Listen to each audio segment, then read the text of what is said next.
You let us know when you're ready.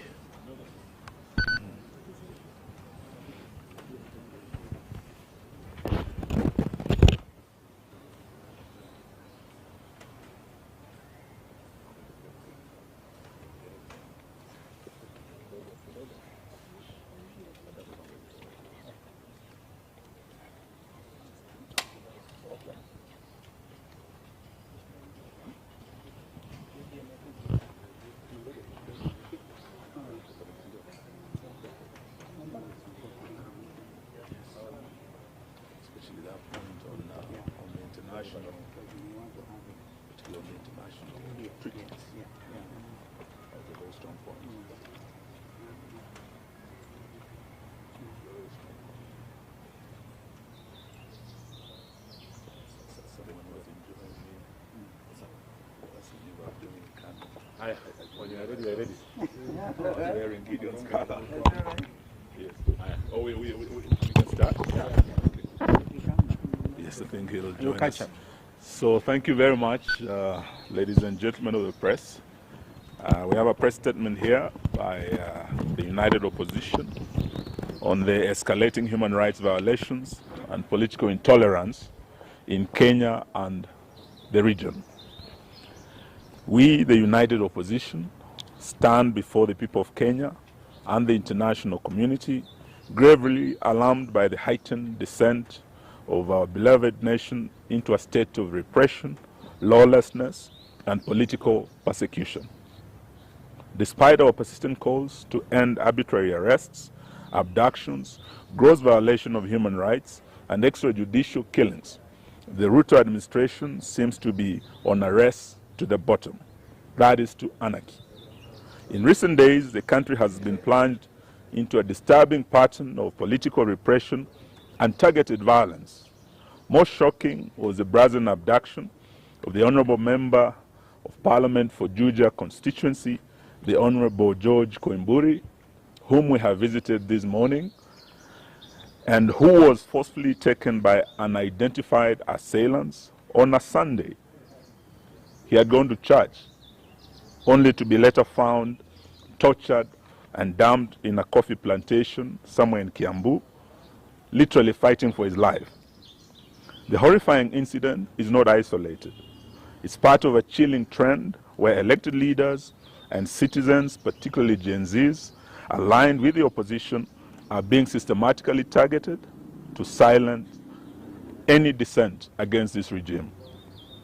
In Kakamega, what was meant to be a peaceful homecoming for our colleague, Honorable Cleophas Malala and the supporters of the DCP party, was quickly turned into a war zone as police deployed excessive force, including live ammunition, to disperse opposition supporters. A few days before, the same cruel pattern faced innocent, peaceful citizens in Bungoma protesting against the grabbing of the Nzoia Sugar Company. This use of disproportionate force on unarmed civilians is not only unlawful, but represents a dangerous erosion of the right to assemble as enshrined in Article 37 of the Constitution of Kenya. Moreover, we have repeatedly raised the alarm over the state-enabled culture of impunity, where political hooligans are mobilized to disrupt opposition events violently. These criminal gangs operate openly, often shielded or even escorted by state security forces. From Busia to Kisumu, Nairobi to Nyeri, opposition meetings have been ambushed, tents destroyed, sound systems and cars vandalized, and citizens assaulted. While the police stand by, or worse, collaborate in this chaos, this is no doubt a state-sponsored political terrorism. We also condemn, in the strongest terms possible, the murder of two Catholic priests, Father John Minor, who had just recently hosted the second deputy president. We also condemn the death and murder of Father Alois Cheriot Bet, who had also been paid a visit by DCI officers, only to be murdered shortly thereafter. We are in solidarity with the Catholic Church in demand for justice and holding to account those responsible for these heinous crimes. These violations are not only gross violation of the Kenyan Constitution, but also a violation of the African Charter on Human and People's Rights and other international rights statutes, including the Universal Declaration of Human Rights 1948, to which Kenya is a signatory, the International Convention on Civil and Political Rights, ratified by Kenya as far back as 1972, the African Charter on Human and People's Rights, which enshrines the right to liberty, assembly, and freedom of expression. These legally binding instruments obligate the state to protect, not to persecute, any of its citizens without exception. We are deeply disturbed by the growing role of private sector enablers in this crackdown. We call out telecommunication companies, in particular Safaricom, which may have turned a blind eye, or worse, actively collaborated with the regime in surveilling, tracing, aiding, and abducting of these citizens. We demand that they publicly account for the data they provide to security agencies and affirm their commitment to protecting the rights and privacy of their customers. We equally put on notice all political and business elites, those who fund the goon squads, those who lobby for the maintenance of tyranny, and those in the diplomatic community who remain silent as Kenya burns. History will remember your complicity. To the Kenyan people, we say, do not be silenced. The repression we face today is not just about politics. It's about the very soul of our nation.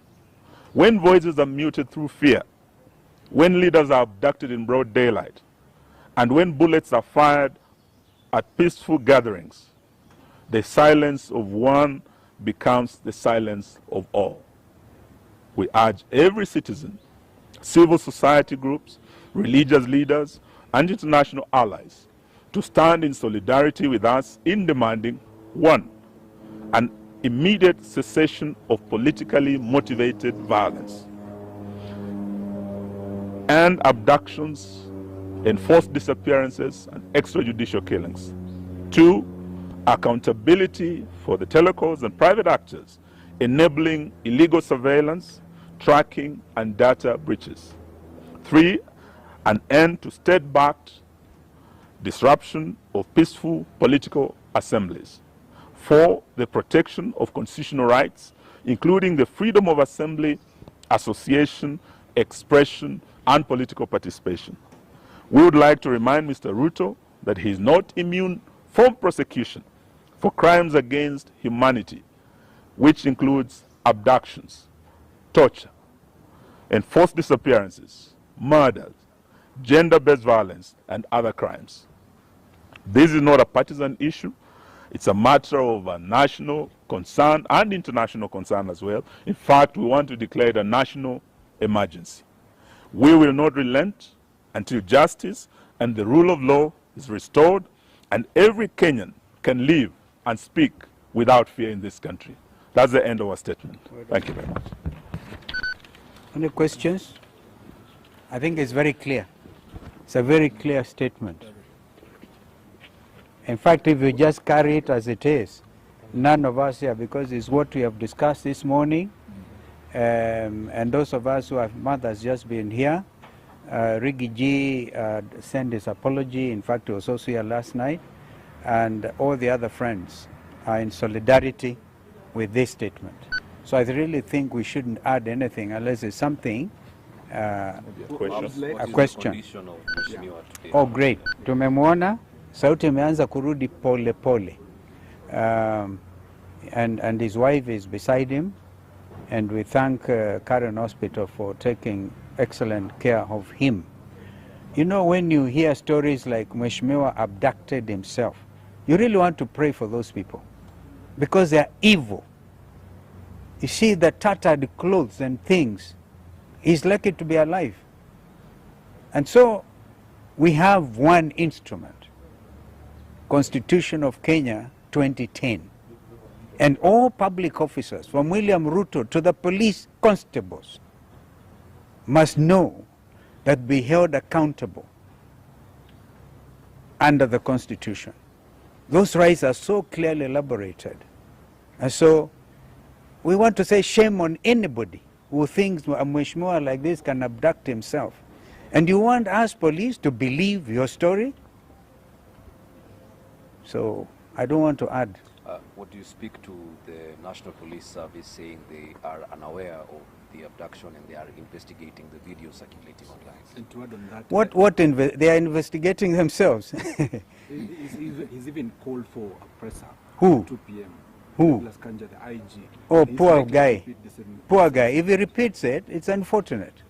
Yeah, there's an abduction squad. We go by what Rigathi Gachagua said last night. Special squad, designed to make sure that there will be no opposition in Kenya.